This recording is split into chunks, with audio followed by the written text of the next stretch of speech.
কুল্লু নাফসিন যায়িকাতুল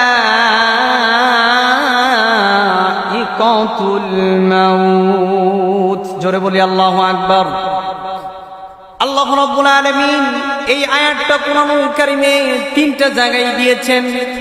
প্রথমে দিয়েছেন কোরআনুল কারীমে 3 নম্বর সূরা আলে ইমরানের 185 নম্বর আয়াতের প্রথম অংশে আল্লাহ পাক দিয়েছেন।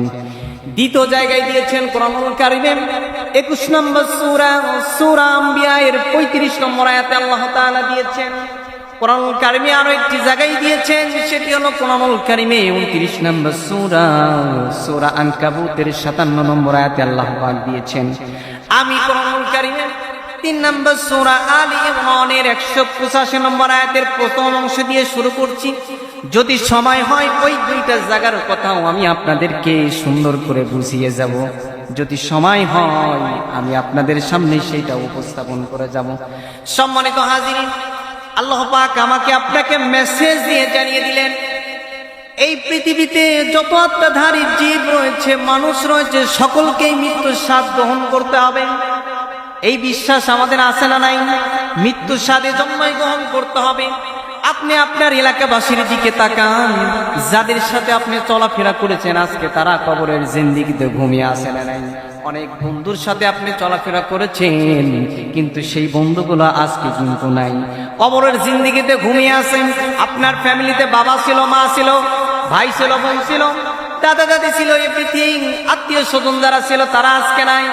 এই আয়াতের জন্যই আল্লাহ পাক আপনাকে আগেই মেসেজ দিয়েছে, এই পৃথিবীতে যত আত্মাধারী জীব রয়েছে, মানুষ রয়েছে, সকলকে মৃত্যুর স্বাদ গ্রহণ করতে হবে। এই বিশ্বাস আমাদের আছে না নাই? মানুষ চাইলে জাহান্নাম থেকে বাঁচতে পারবেন, কিন্তু মৃত্যু থেকে বাঁচা মানুষের জন্য কোনোদিন সম্ভব নয়। এজন্যই কোনোদিন সম্ভব নয়। মৃত্যু আপনি পৃথিবীর যে স্থানে যেইখানে অবস্থান করেন না কেন, সেখানেই আপনার মৃত্যু নাগাল সবল দেবে। এই বিশ্বাস আমাদের আছে না নাই? পৃথিবীর সুউচ্চ কোন স্থানেও যদি আপনি অবস্থান করেন মৃত্যু থেকে বাঁচার জন্য, তবুও বাঁচতে পারবেন না। এই আয়াতগুলো আমি আপনাকে এজন্যই বলে যাচ্ছি, যাতে আপনার মেমোরিতে এই বিষয়টা যায়। আল্লাহ পাক নিউজটা কিন্তু আমাদের জন্যই দিয়েছে। আপনি চাইলে মৃত্যু থেকে বাঁচতে পারবেন না, মৃত্যু থেকে বাঁচার কোনো উপায় নাই। এটা যে আমি আপনাদেরকে আজকে বানিয়ে বলছি বিষয়টা এমন নয়। সেই মেসেজটুকু আল্লাহ রাব্বুল আলামিন কোরআনুল কারীমে সুন্দর করে জানিয়ে দিচ্ছেন। কোরআনুল কারীমের 4 নম্বর সূরা নিসা এর 78 নম্বর আয়াতে আল্লাহ তাআলা আমাদেরকে মেসেজ দিয়ে জানিয়ে দিচ্ছেন, আইনামা তাকুনু ইউদরিকুমুল মাউতু ওয়ালাউ কুনতুম ফি বুরুজিম মুশাইয়াদা। জোরে বলি আল্লাহু আকবার। আল্লাহ রাব্বুল আলামিন সুন্দর করে মেসেজ দিয়ে জানিয়ে দিচ্ছেন, বান্দা, এই মৃত্যু থেকে বাঁচার জন্য তুমি যদি পৃথিবীর বাহির রাস্তায়ও গমন করো, এই মৃত্যু থেকে বাঁচার জন্য পৃথিবীর সুউচ্চ কোন স্থানেও যদি অবস্থান করে থাকো, তবু এই মৃত্যু থেকে বাঁচা তোমাদের জন্য কোনোদিন সম্ভব নয়। এই মৃত্যু থেকে চাইলেও বান্দা তুমি বাঁচতে পারবা না। এই বিশ্বাস আমাদের আছে না নাই? এই মৃত্যুর ভয় আপনাকে এজন্যই নিয়ে আসতে হবে। মৃত্যুটা আমাদের ধৈর্য শত্রু বিষয়, এটা থেকে তিরস্কার পাওয়ার কোনো বান্দার সুযোগ নাই। কেন সুযোগ নাই?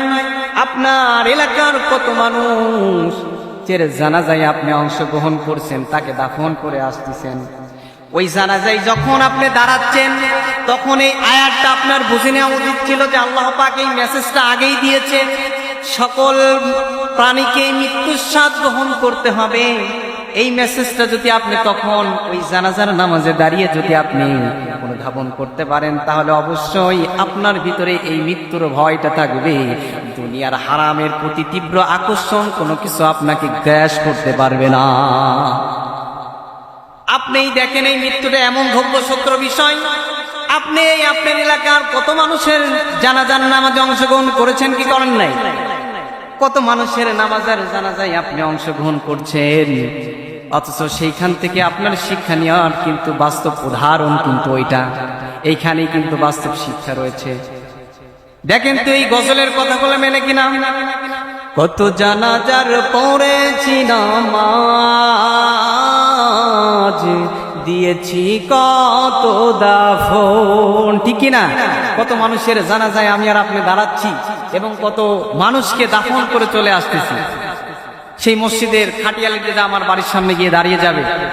এই যে আল্লাহ পাক আমাদেরকে মেসেজ দিয়ে জানিয়ে দিলেন মৃত্যু আমাদের জন্য অনিবার্য, এটা থেকে বাঁচার কোনোদিন সম্ভব নয়। এই কথাগুলো সেই কথা আপনাকে স্মরণ করিয়ে দিচ্ছে। কত জানাজার পড়েছি নামাজ, দিয়েছি কত দাফন, কোথায় যেন আছে আমারও তৈরি সাদা কাফন। কত জানাজার পড়েছি নামাজ, দিয়েছি কত দাফন, ঠিক কিনা? এজন্য সম্মানিত হাজিরিন, এই আয়াতের থেকে আপনাকে শিক্ষা নিতে হবে যে আপনি চাইলেও মৃত্যু থেকে বাঁচতে পারবেন না। আপনার মতো কত মানুষ চলে গেল, তাদের জানাজায় অংশগ্রহণ করেছেন। এইখান থেকে আপনার বাস্তব শিক্ষা হচ্ছে এখানেই। এই বাস্তব শিক্ষা যখন জানাজার নামাজে দাঁড়িয়ে আপনি নিতে পারবেন, তখন দেখবেন আপনার প্রত্যেকটি কাজ আল্লাহমুখী হবে। হারামমুখী তখন হতে গেলে যদি এই মৃত্যুর ভয় থাকে, তাহলে আপনার কখনোই হারামমুখী হতে চাবে না। সম্মানিত হাজিরিন, আমার আলোচনার যে টাইম, সে টাইম অনুযায়ী আমি চেষ্টা করব শেষ করার জন্য। এছাড়া প্রথম নাম্বার পয়েন্ট ছিল কি, আপনাদের মনে আছে তো? প্রথম নাম্বার পয়েন্ট ছিল মৃত্যু এমন একটা দ্রব্য সত্য বিষয় যা থেকে তিরস্কার পাওয়ার কোনো বান্দার সুযোগ নাই।